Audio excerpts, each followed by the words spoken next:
nagtaka kayo, upline tawag ko sa kanya. Respeto dahil siya po yung nagbukas sa isipan ko sa MLM. Siya kasi yung upline ko doon sa DXN. Dati po akong construction. Nakita ulit-ulit grade 4. Alam niyo, dati pagka sinabi, Nakarami yun nakarami. pag sinabi, nahiya talaga ako noon kasi nga, alam niyo sa totoo lang, bakit gusto ko ba 'yon? Wala naman taong gusto yun lang yung matapos Ano magagawa ko? Baga namatay tatay ko. Nag-asawa nanay ko. Kung hirap lang ng buhay, isinusuka ko na talaga. Kaya nung nakita ko may pagkakataon, mabago buhay ko sa networking. Kaya pasalamat ako dito sa tao ko. Siya yung nag-mold sa akin. Opo. So doon sa mga hindi nakakilala sa akin, Coach Jesus Sabungan po. Dating mahihain. Pagkakaharap ko nakabihis. Pagkaalam ko yung kahit ko ay professional. Halos di ko na mabuka yung bibig ko. Pero nagtulak sa akin yung pangarap ko na maahon sa kahirapan.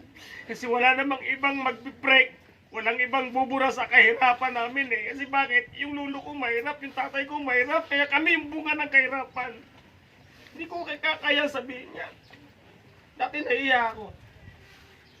Pero ngayon, bakit ako mahihiya? Sa kinikita ko ngayon, hindi ko pinagyayabang. Yes! Ordinaryo po ba kumita ng 200,000 per week? Kumita ka ng milyon 1 month. In just 4 years lang, halos yung kinita ko. Hindi ako makapaniwala. Halos sa 30 milyon na po yung kinita ko. Yes! Luzon, Visayas, sa Mindanao. Kaya ako po nagtataka sa networking. Grabe, wala palang boundary. Kahit sino ka pwede. Kaya nagpapasalamat ako. Client June. Grabe. Siya yung upline ko sa DXN. Nagpipintura ako doon sa bahay nila sa bubong. Sabi niya sa akin, gusto mo bang mabago buhay mo? Gusto mo, may pangarap ka ba? Sino ba namang ayaw? Dati wala talaga ako. Wala akong pakialam. Pangarap na yan. Bakit? Yung kinikita sa construction, pangkain lang Kulang pa nga Tapos may sakit. Ang hirap. Pero yung sinabi sa akin, unang iniisip ko noon, baka di ko kaya. Kasi pagka nag-abroad, di pwede. Mag-apply trabaho, di pwede. So tanggap ko na kasi nga, grade 4 lang natapos ko. So doon ako nababagay sa construction. Pero nung sinabi sa akin, pagkataon pala.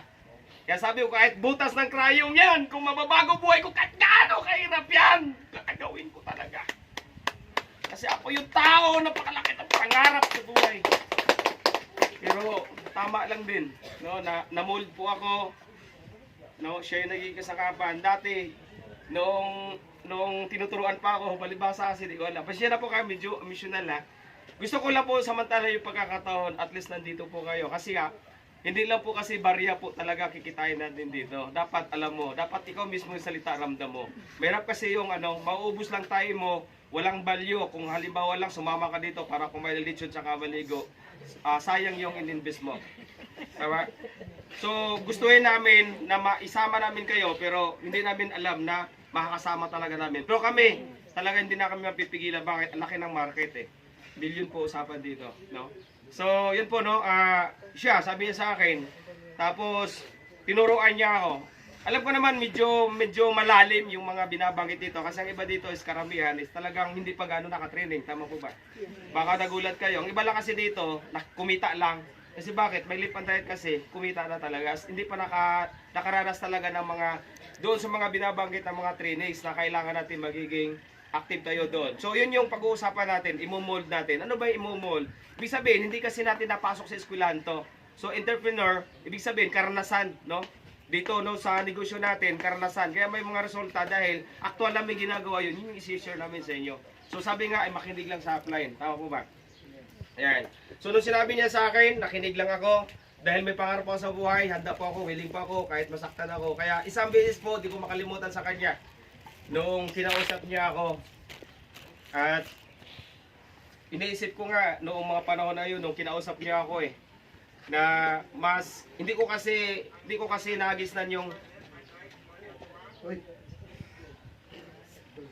so ibig sabihin, yung tatay ko, palibasa 6 years old pa lang ako, hindi ko namulat sa kanya yung pangaralan ako. Tao ba?